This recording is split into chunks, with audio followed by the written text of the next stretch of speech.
Kembali lagi kita bertemu dalam perkuliahan ke-6 mata kuliah komunikasi dan penyuluhan. Nah, pada kesempatan ini kita akan membahas materi terkait dengan kelanjutan dari materi minggu lalu, di mana di minggu lalu kita sudah membahas terkait dengan falsafah penyuluhan. Nah, pada kesempatan ini kita juga akan melanjutkan pembahasan terkait dengan falsafah penyuluhan. Jika di minggu lalu kita sudah membahas terkait dengan bagaimana pendapat para ahli atau pakar penyuluhan terkait dengan falsafah penyuluhan. Nah, ini pada kesempatan ini kita akan melanjutkan juga terkait dengan falsafah penyuluhan yang kaitannya sebagai proses pendidikan seperti yang dikemukakan oleh Ki Hajar Dewantara. Nah, kalau kita melihat penyuluhan itu adalah sebagai salah satu proses pendidikan. Ya, di minggu lalu juga kita sudah membahas ya. Nah, mengacu kepada pemahaman bahwa penyuluhan itu sebagai bagian proses pendidikan. Nah, di Indonesia sendiri kita memiliki atau mengenal adanya falsafah pendidikan. Ya. Falsafah pendidikan ini sangat terkenal ya, yang dikemukakan oleh Ki Hajar Dewantara. Mungkin saudara sekalian ya sudah sering membaca atau mengetahui istilah-istilah yang dikemukakan oleh Ki Hajar Dewantara ini. Nah, karena tadi penyuluhan adalah sebagai bagian dari proses pendidikan, maka falsafah penyuluhan ya juga menganut apa yang dikemukakan oleh Ki Hajar Dewantara ini. Ya, karena tadi penyuluhan sebagai bagian dari proses pendidikan, maka falsafah pendidikan yang dikemukakan oleh Ki Hajar Dewantara juga diimplementasikan atau digunakan sebagai falsafah penyuluhan di Indonesia. Nah, ada 3 falsafah pendidikan yang menjadi bagian dari falsafah penyuluhan di Indonesia yang dikemukakan oleh Ki Hajar Dewantara. Yang pertama itu adalah Ingarso Sungtuludo. Nah, Ingarso Sungtuludo ini memiliki makna ya bahwa penyuluhan itu harus mampu memberikan contoh atau teladan bagi masyarakat sasarannya. Nah, kita aplikasikan apa yang dikatakan oleh Ki Hajar Dewantara dalam falsafah pendidikan, yaitu yang pertama Ingarso Sungtuludo. Nah, kalau kita bawakan kepada falsafah penyuluhan, berarti penyuluhan itu harus kita lakukan dengan memberikan contoh atau teladan. Mengapa penyuluhan itu harus mampu memberikan contoh? Tentunya agar bisa diikuti oleh masyarakat sasarannya. Jika penyuluhan itu tidak mampu memberikan contoh atau teladan yang baik kepada masyarakat sasarannya, tentu apa yang menjadi target atau capaian dari penyuluhan itu tidak akan tercapai. Atau targetnya bagaimana mengajak, memotivasi masyarakat, tentunya itu tidak akan tercapai.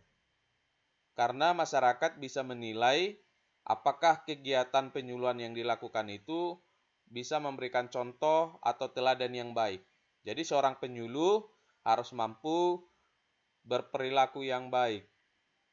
Harus mampu memberikan contoh kepada petani atau peternak yang menjadi sasaran dari penyuluhannya. Nah, itu yang pertama.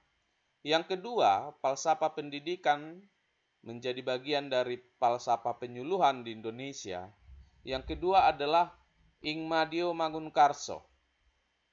Nah, Ing Madio Mangunkarso ini adalah bahwa penyuluhan harus mampu menumbuhkan inisiatif dan mendorong kreativitas serta semangat dan motivasi untuk selalu belajar dan mencoba.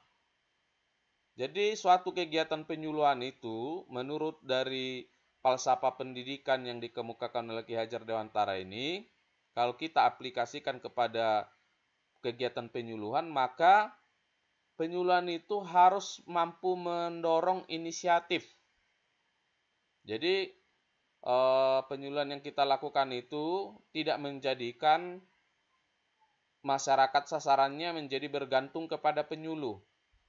Jadi jangan sampai ketika penyuluhan itu dilaksanakan, masyarakat sasaran yang disuluh itu menjadi bergantung penuh kepada penyuluh. Jadi tidak ada inisiatifnya, tidak ada idenya bagaimana untuk mengatasi masalah yang dihadapi. Nah, berarti ini tidak memiliki falsafah Ing Madio Mangunkarso.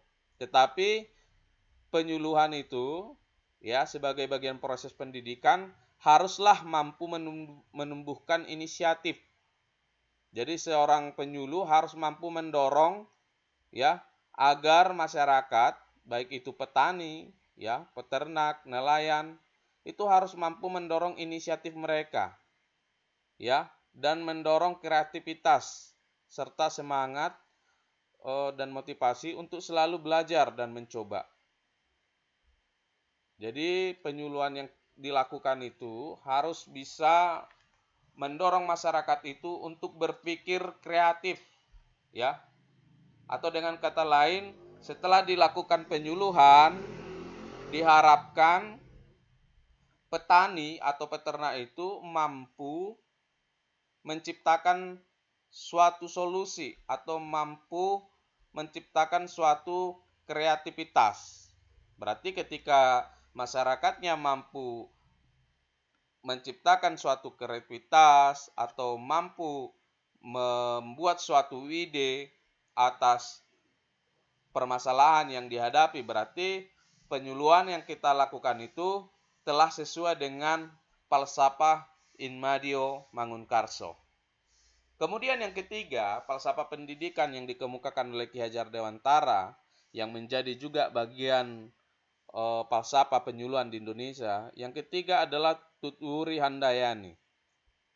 Nah, mungkin saudara sekalian ya sudah sangat sering atau bahkan tidak asing lagi dengan istilah Tutwuri Handayani. Nah, apa yang dimaksud dengan falsafah pendidikan Tutwuri Handayani yang menjadi bagian dari falsafah penyuluhan di Indonesia? Nah, Tutwuri Handayani yaitu adalah bahwa penyuluh ya mau menghargai dan mengikuti keinginan-keinginan serta upaya yang dilakukan masyarakat petaninya atau peternaknya sepanjang hal tersebut tidak menyimpang atau meninggalkan acuan yang ada demi tercapainya tujuan perbaikan kesejahteraan hidupnya.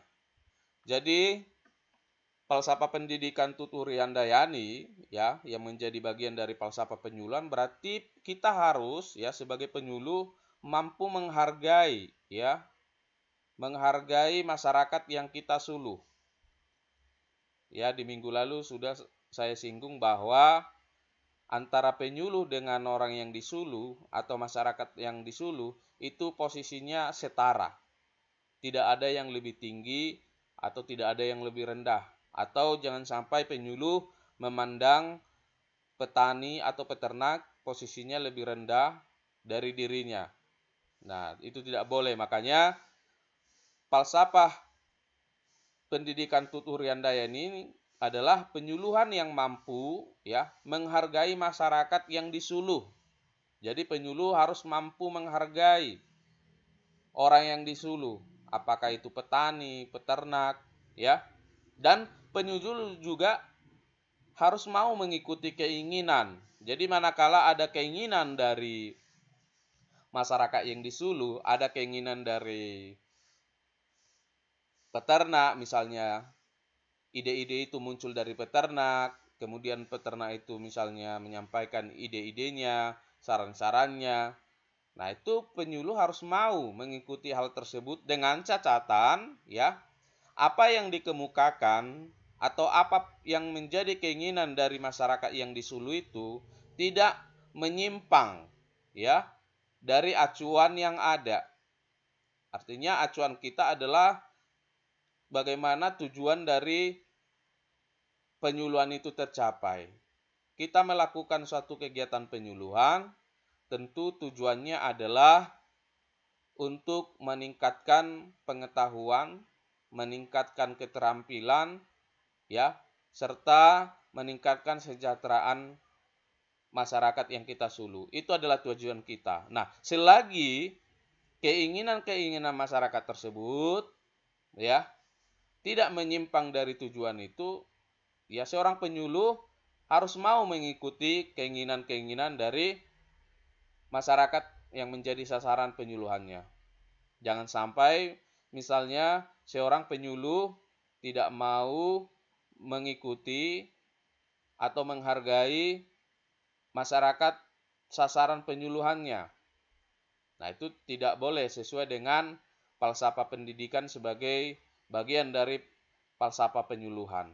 Oleh karena itu, falsafah pendidikan, ya, Tuturi Handayani ini menekankan bahwa penyuluh harus mau menghargai dan mengikuti keinginan-keinginan dari masyarakat yang disuluh dengan catatan sepanjang keinginan-keinginan atau masukan-masukan dari masyarakat tersebut tidak menyimpang dari tujuan penyuluhan kita. Nah, barangkali misalnya jika tujuannya itu telah menyimpang, ya penyuluh ya bisa menolak begitu. Tetapi bila mana keinginan-keinginan, permohonan-permohonan atau ide-ide dari masyarakat tersebut, ya, itu tidak menyimpang dari tujuan kegiatan penyuluhan kita, nah itu penyuluh harus mampu dan mau mengikuti keinginan-keinginan tersebut. Nah, inilah 3 falsafah pendidikan yang dikemukakan oleh Ki Hajar Dewantara yang kita aplikasikan juga dalam kegiatan penyuluhan. Yaitu yang pertama adalah Ing Ngarso Sungtuludo, yang kedua Ing Madio Mangunkarso, dan yang ketiga Tuturi Handayani. Nah, kalau kita berbicara lebih jauh lagi terkait dengan penyuluhan sebagai bagian proses pendidikan, ya, maka Mujiono juga, ya, mengaitkan falsafah penyuluhan ini dengan pendidikan yang memiliki falsafah. Nah, selain tadi yang dikemukakan oleh si Ki Hajar Dewantara, ya, falsafah pendidikan yang menjadi bagian dari falsafah penyuluhan. Nah, Mujiono juga menekankan, ya, penyuluhan sebagai salah satu sistem pendidikan harus memiliki falsafah yang sesuai dengan proses pendidikan. Nah, apa falsafah penyuluhan yang sesuai dengan atau bagian dari proses pendidikan yang dikemukakan oleh Mujiono, yaitu adalah bahwa penyuluhan dengan pendidikan yang memiliki falsafah yang pertama adalah idealisme. Jadi ketika kita melaksanakan suatu penyuluhan, ya, sebagai bagian dari proses pendidikan, maka penyuluhan yang dilakukan itu harus, ya, memiliki unsur idealisme. Ya. Idealisme itu adalah sesuai dengan kebenaran. Ya, sesuai dengan fakta. Jadi ketika kita melakukan suatu kegiatan penyuluhan itu, kita melakukan penyuluhan itu adalah berdasarkan fakta. Materi yang kita sampaikan itu berdasarkan realita, berdasarkan kenyataan. Nah, jadi kita tidak boleh menyampaikan materi yang tidak memiliki kebenaran atau kebenarannya belum teruji. Jadi materi yang disampaikan tentunya adalah kebenaran yang sudah teruji. Nah, Kemudian penyuluhan sebagai bagian dari proses pendidikan yang dikemukakan oleh Mujiono ini adalah realisme, ya, bahwa penyuluhan sebagai proses pendidikan itu, ya, pada sifatnya penyuluhan yang dilakukan itu harus realistis. Ya, realistis maksudnya adalah mudah untuk kita lakukan. Ya, mudah untuk atau bisa kita wujud nyatakan. Jangan sampai misalnya penyuluhan itu hanya bersifat teori, tetapi tidak bisa untuk dipraktekkan. Tentunya materi-materi yang dibangun, ya, materi-materi yang disampaikan pada kegiatan penyuluhan itu, yang pertama haruslah berdasarkan apa yang menjadi masalah mereka. Sehingga kita datang dari bagian penyuluhan untuk menyelesaikan apa yang menjadi masalah mereka, atau secara bersama-sama mencarikan solusi untuk masalah mereka. Oleh karena itu, Mujiono mengatakan falsafah penyuluhan sebagai bagian dari proses pendidikan harus memiliki falsafah realisme. Artinya bisa diwujud nyatakan, bisa dilakukan. Jangan sampai kita menawarkan sebuah solusi kepada masyarakat yang menjadi sasaran penyuluhan kita sebagai penyuluh misalnya, tetapi solusi yang kita tawarkan itu tidak bisa untuk dilakukan, tidak bisa dipraktekkan, tidak bisa diwujud nyatakan. Nah, bila mana ada solusi atau materi yang kita buat seperti itu, berarti itu tidak sesuai dengan falsafah penyuluhan yang dikemukakan oleh Mujiono, yaitu realisme. Nah, selain berdasarkan fakta, idealisme, kemudian realisme bisa dipraktekkan, bisa diwujudkan. Nah, penyuluhan sebagai proses pendidikan juga ditekankan oleh Mujiono bahwa penyuluhan itu harus memiliki falsafah pragmatisme. Ya, jadi penyuluhan itu juga harus pragmatis. Pragmatis itu maksudnya adalah harus mampu menciptakan, ya, dari berbagai solusi-solusi yang ditawarkan, harus mampu memunculkan solusi-solusi yang paling mudah untuk dilakukan oleh masyarakat yang menjadi sasaran penyuluhan kita. Ya, jangan sampai misalnya sudah berdasarkan fakta, ya, penyuluhan yang kita lakukan berdasarkan fakta atau memiliki kebenaran, kemudian juga artinya solusi yang kita tawarkan itu bisa direalisasikan atau dipraktekkan. Tetapi masalahnya ketika dipraktekkan, dia membutuhkan biaya yang sangat besar. Sehingga sasaran penyuluhan kita misalnya tidak mampu untuk melakukan, ya, atau mencoba karena terkendala dengan biaya. Nah, berarti itu tidak mengandung unsur pragmatisme, ya. Maka berdasarkan apa yang dikatakan oleh Mujiono ini, penyuluhan sebagai bagian dari proses pendidikan harus memiliki falsafah pragmatisme. Artinya mudah untuk direalisasikan, mudah untuk dipraktekkan. Jadi sekiranya seorang penyuluh ketika melakukan suatu kegiatan penyuluhan, ya, dari 5 misalnya solusi yang dia tawarkan, tentunya dari 5 solusi itu harus ada salah satu atau dua solusi atau bahkan 3 solusi yang paling mudah untuk dipraktekkan atau diikuti dari berbagai solusi yang ditawarkan.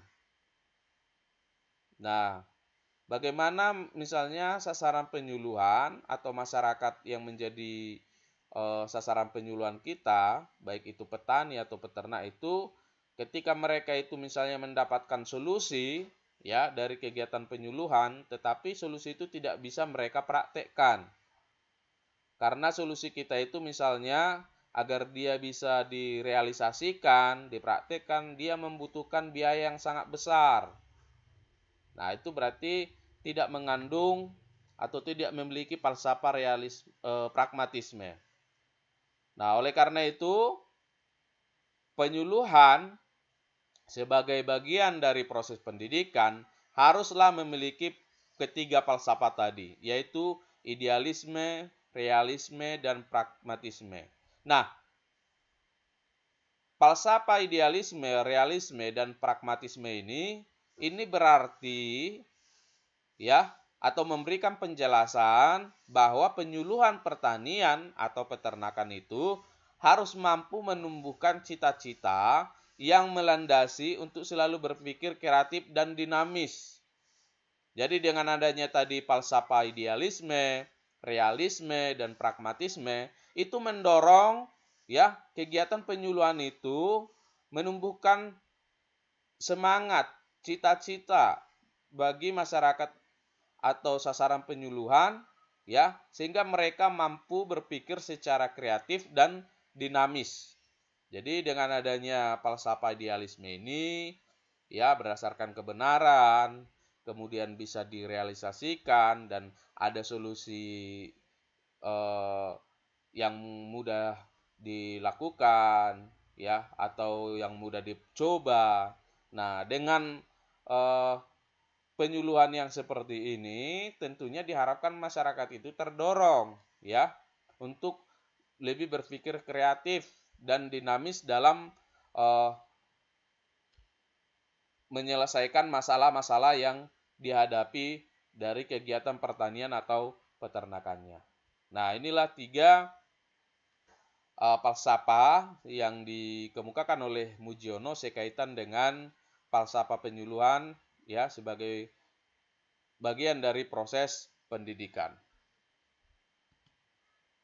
Nah, kemudian selanjutnya penyuluhan pertanian atau peternakan yang dilakukan oleh badan penyuluhan atau penyuluh lapangan ya itu harus selalu mengacu kepada kenyataan-kenyataan yang ada dan dapat ditemui di lapang atau harus selalu disesuaikan dengan keadaan yang dihadapi. Jadi kegiatan penyuluhan pertanian ya ataupun kegiatan penyuluhan peternakan itu harus selalu mengacu kepada kenyataan, fakta ya. Jadi jangan sampai kita ya sebagai seorang penyuluh misalnya kita melaksanakan suatu kegiatan penyuluhan ke suatu tempat tetapi kita tidak tahu apa yang menjadi masalah masyarakat sasaran di sana. Nah, kalau kita melakukan hal yang demikian tentunya bisa jadi apa nanti yang kita sampaikan itu, ya materi yang akan kita sampaikan itu tidak sesuai dengan masalah mereka. Oleh karena itu, penyuluhan itu harus pertama dilakukan sebelum kita melaksanakan penyuluhan ke suatu tempat atau kelompok tani atau kelompok ternak. Terlebih dahulu, ya, kelompok tani atau kelompok peternak yang menjadi sasaran penyuluhan kita itu harus dilakukan prasurvei atau dilakukan terlebih dahulu identifikasi apa yang menjadi kebutuhan dan masalah dari kelompok tersebut. Oleh karena itu, setelah kita gali apa yang menjadi masalah dan keluhan dari kelompok tersebut, maka kita bisa menyesuaikan dengan materi apa yang harus kita sampaikan kepada mereka sebagai solusi atas masalah yang mereka hadapi. Nah, ini juga berkaitan dengan kenyataan-kenyataan yang ada. Artinya kita melakukan kegiatan penyuluhan tersebut mengacu kepada kenyataan-kenyataan yang ada dan bisa ditemui di lapangan dan harus disesuaikan dengan keadaan yang dihadapi. Nah, oleh karena itu, seorang penyuluh sebelum melaksanakan kegiatan penyuluhan, barangkali dia harus terlebih dahulu melakukan pendekatan terlebih dahulu kepada masyarakat, menanyakan apa yang menjadi masalahnya, kemudian mencermati apa bidang usaha atau kegiatan yang dilakukan oleh masyarakat sasarannya tersebut, kemudian barulah dia bisa menentukan materi yang akan disampaikan beserta dengan solusi-solusi yang akan ditawarkan kepada masyarakat. Itu yang dimaksud dengan penyuluhan pertanian harus mengacu kepada kenyataan-kenyataan yang ada.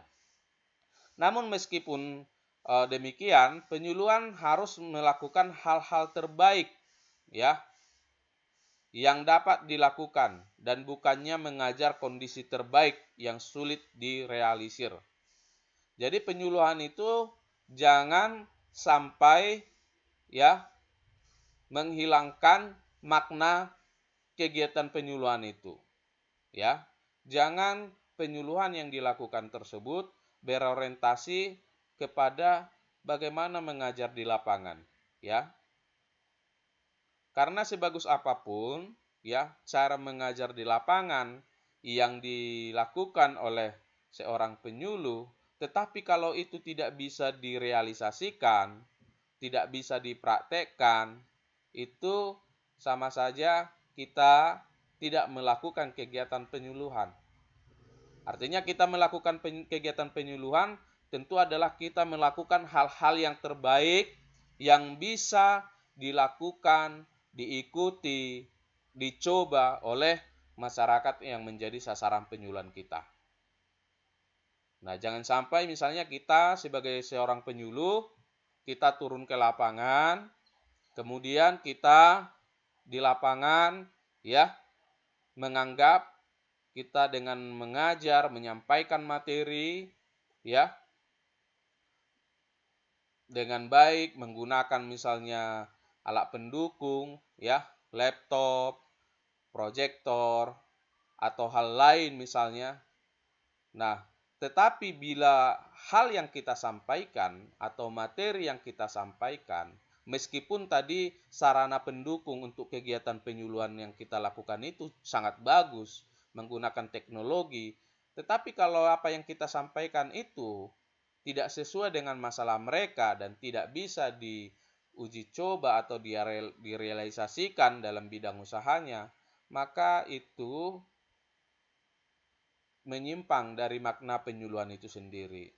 Karena penyuluhan haruslah kita lakukan dengan melakukan hal-hal terbaik yang tentunya hal-hal, solusi, atau opsi-opsi yang kita tawarkan kepada masyarakat untuk menyelesaikan masalah mereka tentunya itu adalah hal yang mudah untuk direalisasikan. Jadi penyuluhan itu bukan cara mengajarnya, ya, bukan cara menyampaikan informasinya. Ya, memang dalam penyuluhan kita juga harus menggunakan bagaimana kita berkomunikasi yang baik, ya. Tetapi penyuluhan itu bukan cara kita bagaimana mengajar secara baik. Tapi yang paling perlu adalah di samping itu kita harus mampu ya memaknai bahwa penyuluhan yang dilakukan itu harus bisa mengatasi masalah mereka. Jadi dengan kehadiran dari seorang penyuluh di tengah-tengah masyarakat, maka penyuluh tersebut ya mampu bekerja sama dengan masyarakat untuk memecahkan suatu masalah yang tentunya solusi dari masalah itu bisa mereka praktekkan atau masyarakat mudah untuk mempraktekkan atau merealisasikannya. Inilah yang disebut dengan penyuluhan harus mampu melakukan hal-hal terbaik. Nah, kemudian penyuluhan juga ya pada dasarnya harus merupakan bagian integral ya dan sekaligus sarana pelancar atau bahkan penentu kegiatan pembangunan. Jadi penyuluhan yang dilakukan itu baik penyuluhan di bidang pertanian, penyuluhan di bidang peternakan, itu menjadi bagian ya strategis dari kegiatan pembangunan. Artinya bagaimana pembangunan di suatu daerah itu lancar ya atau berjalan dengan baik itu juga sangat dipengaruhi oleh penyuluhan. Jadi bila suatu penyuluhan yang dilakukan itu ya adalah penyuluhan yang baik yang sesuai dengan falsafah penyuluhan ya, tentunya penyuluhan itu akan berdampak kepada peningkatan pembangunan. Nah, ini yang disebut dengan bagian integral ya, sekaligus sarana pelancar. Jadi bagaimana agar pembangunan di suatu daerah berjalan lancar? Nah, dibutuhkan kegiatan penyuluhan sebagai pendorong. Karena penyuluhan itu kita sudah memahami ya bahwa penyuluhan itu adalah upaya bagaimana pendekatan kepada masyarakat sasaran ya, baik melalui motivasi, baik itu melalui ajakan bekerja sama. Nah, tentunya dengan adanya unsur kegiatan penyuluhan, tentunya itu menjadi memudahkan ya, menjadi memudahkan kegiatan-kegiatan pembangunan masuk kepada masyarakat tersebut. Makanya dikatakan penyuluhan merupakan bagian integral dan sekaligus sarana pelancar atau bahkan penentu kegiatan pembangunan. Nah, oleh karena itu, berdasarkan pengertian penyuluhan sebagai bagian integral dan sekaligus sarana pelancar, maka Slamet ya pada tahun 1989 itu menekankan perlunya yang pertama adalah perubahan administrasi penyuluhan dari yang bersifat regulatif sentralistis menjadi fasilitatif partisipatif. Nah, ini dikatakan Slamet ya, jika memang penyuluhan itu menjadi bagian dari proses untuk mensukseskan pembangunan, kira-kira seperti itu bahasa mudahnya dipahami ya, maka perlu ada perubahan. Jadi agar penyuluhan itu ya sebagai proses untuk mempercepat ya pelaksanaan kegiatan pembangunan di suatu daerah atau di lingkungan masyarakat, maka harus ada perubahan. Ya, harus ada perubahan. Berarti kalau ada perubahan berarti selama ini ada yang salah dengan penyuluhan kita. Di mana Slamet menekankan bahwa perubahan administrasi penyuluhan ya dari yang bersifat regulatif. Jadi penyuluhan itu jangan peraturan melulu ya. Jangan bersifat peraturan ya. Jadi kegiatan penyuluhan itu jangan diperhadapkan dengan banyaknya aturan-aturan. Yang aturan-aturan tersebut adalah sentralistis. Jadi segala aturan-aturan itu dibuat dari pusat ya untuk diterapkan di masyarakat misalnya. Nah, itu harus ada perubahan seperti itu. Jadi penyuluhan itu tidak berbicara aturan ya.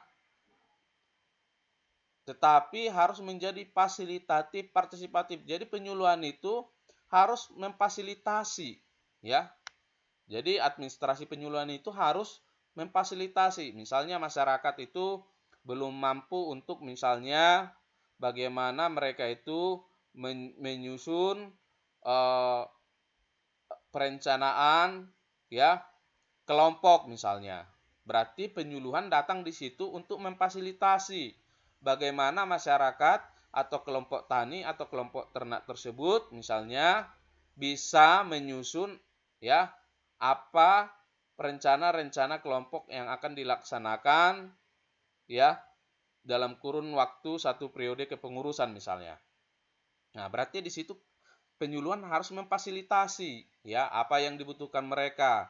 Misalnya pelatihan, berarti harus penyuluhan itu harus melatih ya pengurus maupun anggota dari kelompok tersebut sehingga mereka ya bisa terampil dalam menyusun apa yang menjadi rencana-rencana kegiatan kelompoknya misalnya. Nah, itu harus mampu memfasilitasi ya, bukan misalnya penyuluhan itu regulatif ya, aturan-aturan yang disampaikan kepada masyarakat. Kemudian terkait dengan bahwa penyuluhan sebagai bagian dari pelancar pembangunan, maka Slamet menekankan perlu juga ya pentingnya kemauan penyuluh untuk memahami budaya lokal yang seringkali juga mewarnai lokal agricultural practice. Jadi penyuluh itu harus punya kemauan ya, dia harus bisa ya belajar terkait dengan budaya lokal sasaran atau masyarakat yang disuluh ya. Karena budaya itu sangat erat dengan keberhasilan kegiatan penyuluhan. Jika suatu kegiatan penyuluhan atau jika seorang penyuluh misalnya melakukan suatu kegiatan penyuluhan, ya, seorang penyuluh melakukan suatu kegiatan penyuluhan tetapi tidak memahami, ya, budaya atau kearifan lokal masyarakat setempat, nah itu nanti akan memiliki hambatan, ya. Karena masyarakat, ya, dalam mereka itu bertani misalnya atau beternak, itu mereka itu memiliki kearifan-kearifan lokal sesuai dengan budaya masing-masing, ya. Jadi ada nilai-nilai kearifan lokal yang mereka gunakan, ya, yang mereka lakukan atau praktekkan dalam melakukan aktivitas di bidang pertanian atau peternakannya. Oleh karena itu, seorang penyuluh harus mampu memahami budaya masyarakat yang disuluh.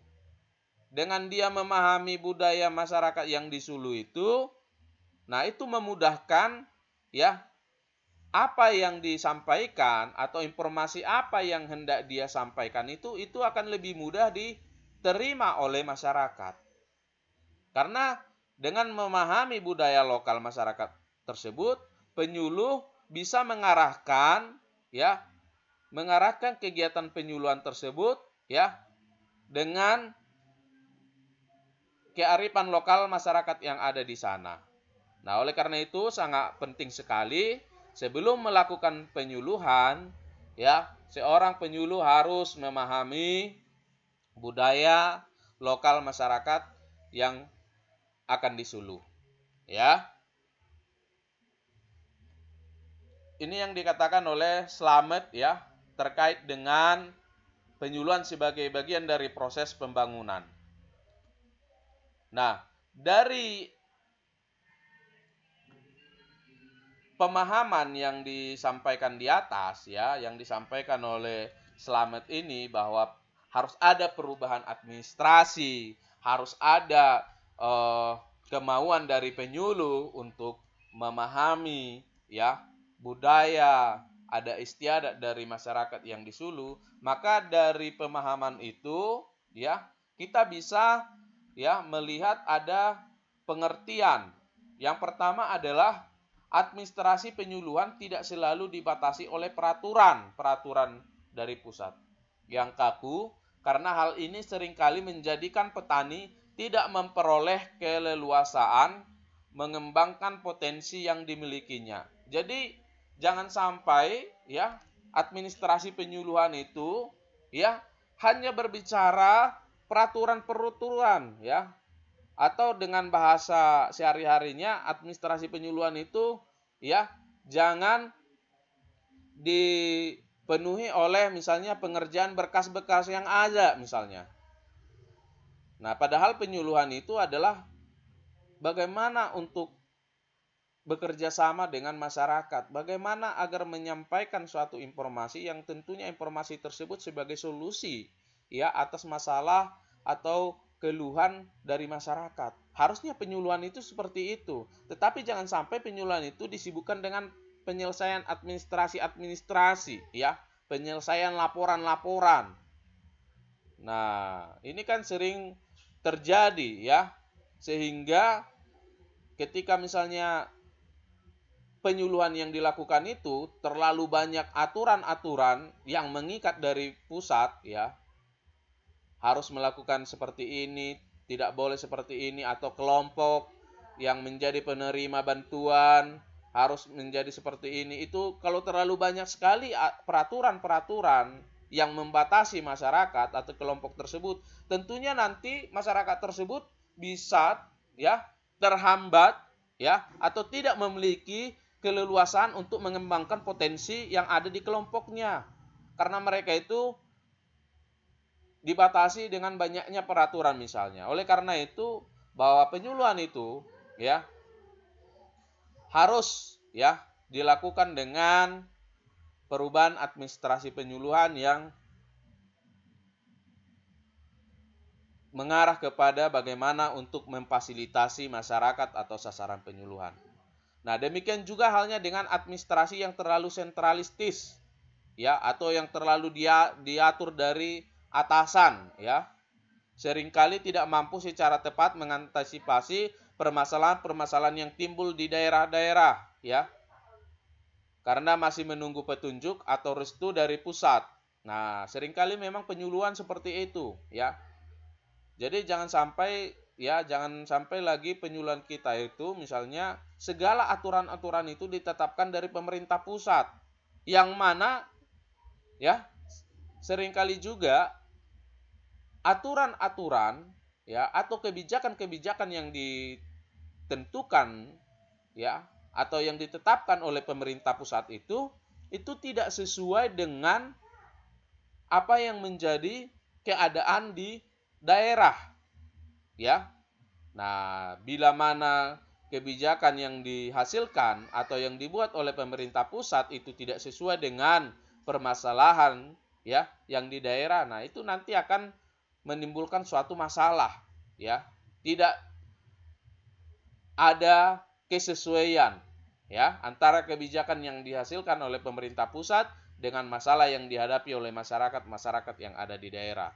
Oleh karena itu, ya, seringkali untuk menyelesaikan suatu masalah, ya, masyarakat karena tadi administrasi yang terlalu sentralistis atau diatur oleh pusat, maka menunggu ya petunjuk atau restu dari pusat. Jadi seringkali penyuluhan seperti itu. Ya, padahal penyuluhan itu ya kalau bisa senantiasa mampu ya secara cepat menyelesaikan apa yang menjadi masalah dari masyarakat atau sasaran penyuluhan. Nah, di lain pihak ya atau di pihak lain dalam setiap permasalahan yang dihadapi, pengambilan keputusan yang dilakukan oleh petani atau peternak seringkali berdasarkan pertimbangan bagaimana untuk dapat menyelamatkan keluarganya.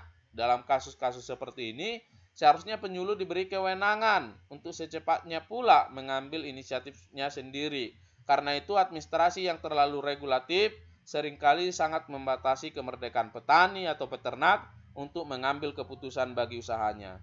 Jadi administrasi yang berbelit-belit ya, administrasi penyuluhan yang terlalu diatur dari pusat atau terlalu banyak aturan-aturan, nah itu sangat menyulitkan baik itu petani atau peternaknya dan juga menyulitkan petugas penyuluh lapangan atau PPL-nya karena PPL juga kadang dibatasi ya sehingga dia tidak bisa secara langsung misalnya untuk memberikan solusi atau membuat suatu kebijakan untuk mengatasi apa yang menjadi masalah dari masyarakat sasaran penyuluhannya karena dia dibatasi oleh wewenang misalnya. Nah, oleh karena itu dari pemahaman bahwa administrasi penyuluhan itu harus bergeser ya dari yang regulatif menjadi fasilitatif, maka kegiatan penyuluhan itu selayaknya jangan dipenuhi dengan aturan-aturan yang terlalu mengatur ya kebijakan-kebijakan yang mengatur dari pusat, tetapi penyuluhan itu haruslah dirubah ya administrasi penyuluhan itu menjadi administrasi yang fasilitatif, partisipatif. Artinya penyuluhan hadir sebagai solusi untuk memfasilitasi masyarakat, menumbuhkan minat dan mendorong partisipasi mereka. Itu pemahaman dari pengertian yang pertama yang dikemukakan oleh Slamet tadi. Kemudian yang kedua, ya, dari pengertian yang dikemukakan atau pemahaman yang disampaikan oleh Slamet tadi bahwa penyuluh harus mau belajar budaya masyarakat lokal atau sasaran penyuluhannya. Nah, ini memiliki pengertian bahwa penyuluh itu selain memberikan ilmunya kepada petani atau peternak, ia juga harus mau belajar kepada petani atau peternak. Nah, ini harus dua-duanya. Jadi tidak hanya penyuluh yang memberikan informasi ya atau memberikan ilmu, menyampaikan ilmunya, tetapi pada posisi yang lain ya, penyuluh juga harus mampu dan mau belajar kepada petani. Ya, jangan sampai penyuluh ya yang hanya mengajar, yang memberikan ilmunya sementara dia tidak mau belajar misalnya. Itu tidak boleh. Atau misalnya petani ya yang memberikan ilmunya, menyampaikan ilmunya, nah penyuluh misalnya tidak memberikan atau menyampaikan pengetahuan atau informasi yang dia miliki. Nah, itu tidak boleh. Artinya penyuluh dan petani itu saling belajar, ya, saling sharing ilmu, ya, berbagi ilmu, sharing pengetahuan. Ya, jadi penyuluh itu harus mampu sharing pengetahuan dengan masyarakat yang disuluh. Nah, itu yang maksud dengan pemahaman yang tadi yang dikemukakan oleh Slamet itu, bahwa penyuluh harus mampu belajar budaya lokal masyarakat setempat, harus mampu belajar kearifan lokal. Nah, itu makanya penyuluh tidak hanya memberikan ilmunya, tetapi penyuluh harus bisa belajar kepada petani, ya, kepada peternak, ya. Demikian juga peternak, ya, sharing pengalaman, ilmunya kepada penyuluh. Nah, karena seringkali penyuluh itu, ya, menganggap bahwa kalau dia belajar kepada petani itu dianggap tidak rasional, ya. Dianggap tidak rasional. Karena yang oleh penyuluh, ya, dianggap rasional adalah sudah menjadi petunjuk pusat. Jadi karena penyuluh merasa bahwa mereka sebagai orang yang akan mengajar, orang yang akan memberikan informasi, orang yang akan mendampingi, ya. Jadi menganggap bahwa itu tidak rasional jika penyuluh itu yang belajar kepada petani atau kepada peternak. Tetapi peternaklah yang belajar kepada penyuluh. Nah, ini yang kadang-kadang, ya, ada anggapan yang ada dalam diri penyuluh. Tetapi itu tidak boleh, ya, bahwa penyuluhan itu, ya, harus dilakukan dengan sharing pengetahuan. Ya, penyuluh harus mampu memberikan pengetahuannya kepada peternak, ya, dan penyuluh juga harus mau belajar, ya, dari pengalaman atau pengetahuan peternak atau petani atau masyarakat yang disuluh. Nah, kenapa tadi bahwa itu sering dianggap rasional, tidak rasional? Karena penyuluh itu sudah, ya, termindset bahwa apa yang akan dia lakukan itu sudah diatur oleh pusat, kebijakan-kebijakan pusat. Padahal praktek-praktek usaha tani atau usaha di bidang peternakan yang berkembang dari budaya lokal seringkali juga sangat rasional. Jadi bagaimana masyarakat, ya, itu beternak sesuai dengan kondisi lingkungan yang ada di daerahnya, sesuai dengan misalnya potensi yang ada di daerahnya. Itu sebenarnya sangat perlu, ya. Artinya mengembangkan usaha tani atau usaha peternakan berdasarkan misalnya kondisi alam atau potensi daerah itu sangat bagus, ya. Karena tentunya, ya, masyarakat yang sudah lama, ya, mengusahakan usaha di bidang pertanian atau di bidang peternakan, tentunya mereka juga sudah mengalami proses trial and error, ya. Sudah pernah mencoba, sudah pernah gagal misalnya, sudah pernah berhasil. Nah, dengan pengalaman yang dimiliki oleh petani ini atau peternak itu atau siapapun yang menjadi sasaran penyuluhan itu, tentunya pengalaman itu menjadi modal berharga, ya, untuk bagaimana kita belajar dari pengalaman sasaran penyuluhan tersebut untuk mengembangkan praktek-praktek di bidang usaha tani atau di bidang usaha peternakan yang lebih baik, ya, karena tentunya pengalaman mereka tentunya berdasarkan pengalaman-pengalaman yang telah teruji oleh waktu. Nah, ini yang dimaksud dengan pemahaman atau pengertian dari pentingnya kemauan penyuluh untuk memahami budaya lokal.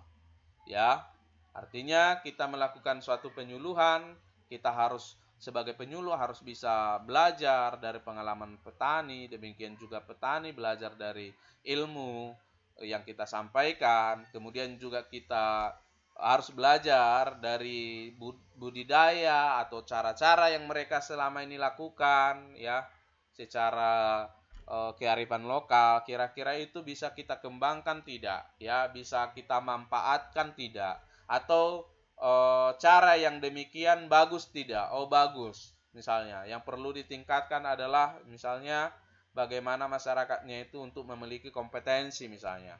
Tentunya itu harus didukung, ya.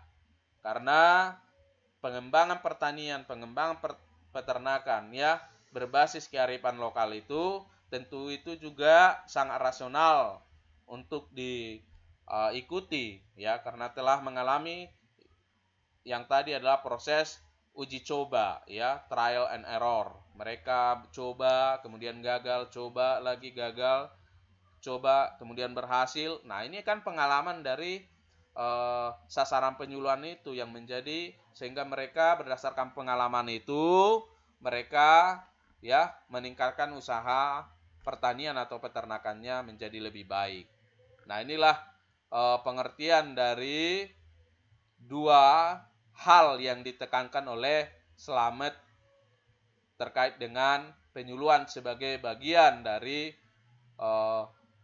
proses pembangunan atau pelancar atau penentu kegiatan pembangunan.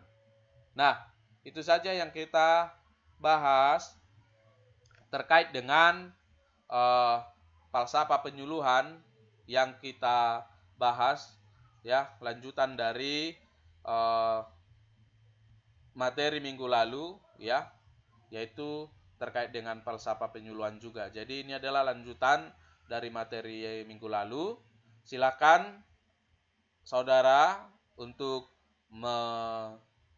menyimak penjelasan saya terkait dengan falsafah penyuluhan ini, baik itu yang dikemukakan oleh Ki Hajar Dewantara tadi ya, falsafah pendidikan ya, yang kemudian juga bisa kita implementasikan kepada kegiatan penyuluhan karena penyuluhan itu sebagai proses pendidikan.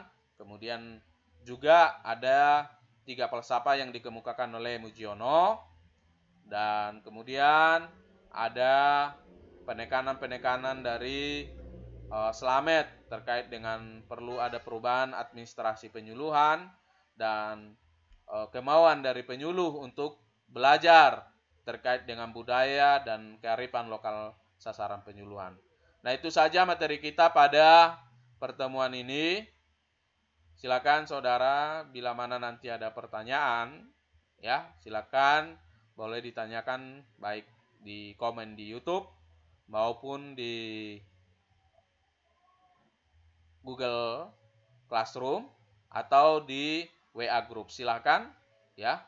Kemudian jangan lupa untuk bagi yang belum subscribe dan aktifkan loncengnya, silakan ya. Karena ini sangat berguna sebagai notifikasi kepada Anda ya bila mana saya telah memberikan atau mengupload materi-materi yang terbaru atau materi-materi pertemuan selanjutnya. Itu saja yang bisa saya sampaikan di pertemuan kita, pertemuan 6 mata kuliah komunikasi dan penyuluhan peternakan ini. Saya ucapkan terima kasih, sampai bertemu di minggu depan dalam pertemuan yang ke-7.